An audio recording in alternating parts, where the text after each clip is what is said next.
Setelah pemilu 1955, DPR punya anggota termuda. Namanya adalah Soekarno Husni, yang mana ia diusung dari Partai Komunis Indonesia. Saat 260 anggota DPR hasil pemilu pertama dilantik, usianya masih berusia 28 tahun. Ia tergabung sebagai anggota PKI sejak tahun 1951 dan menjadi anggota Komite Eksekutif Gabungan Pemuda Demokratis Sedunia pada tahun 1953.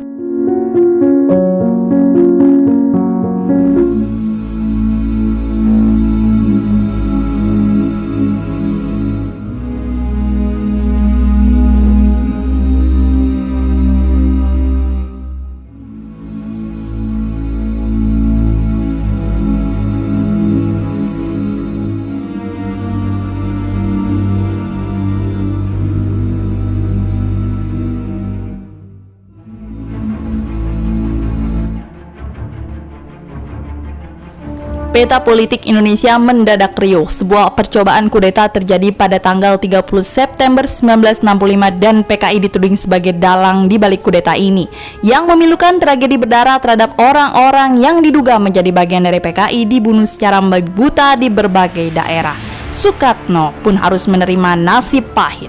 Di daerah Salatiga, Jawa Tengah, Soekarno dan ratusan pengikutnya dari Pemuda Rakyat bertempur nyaris setiap hari dengan 50 tentara divisi Siliwangi. Soekarno menghimpun kekuatan dengan merekrut petani miskin dan anak muda. Namun akhirnya ia tertangkap di Malang, Jawa Timur, sebuah kota tempat kelahirannya. Sebelum ditangkap pada 21 Juli 1968 bersama sejumlah tokoh PKI lainnya, Soekarno sempat mengatasi gelombang pembunuhan dan penangkapan tahun 1965 hingga 66. Soekarno cukup terkenal di kalangan pemuda internasional yang berhaluan kiri, terutama di Belanda. Oleh karena itu, penangkapan Soekarno mendapat reaksi beberapa organisasi pemuda di Belanda. Mereka berunjuk rasa dan mencoret-coret tembok "Bebaskan Soekarno", karena Soekarno dipercaya sebagai simbol kekuatan anak muda. Entah di bawah tekanan atau tidak, pada Pengadilan Negeri Istimewa Jakarta, Soekarno mengaku menerima uang antara 15 juta hingga 20 juta rupiah dari Sudisman untuk membiayai latihan militer di Lubang Buaya dalam gerakan 30 September. Ketika dikatakan bahwa latihan itu dimaksudkan untuk konfrontasi dengan Malaysia, para hadirin di pengadilan itu pun tertawa. Lebih lanjut, dalam sidang, Soekarno mengatakan Pemuda Rakyat bukanlah underbow PKI, namun dalam tindakan memang mengikuti garis politik PKI.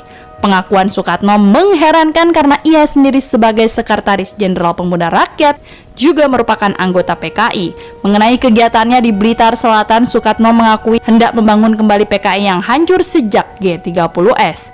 Pada 11 Maret 1971, Soekarno divonis hukuman mati. Riwayat anggota termuda DPR pertama ini pun berakhir di ujung bedil para algojo.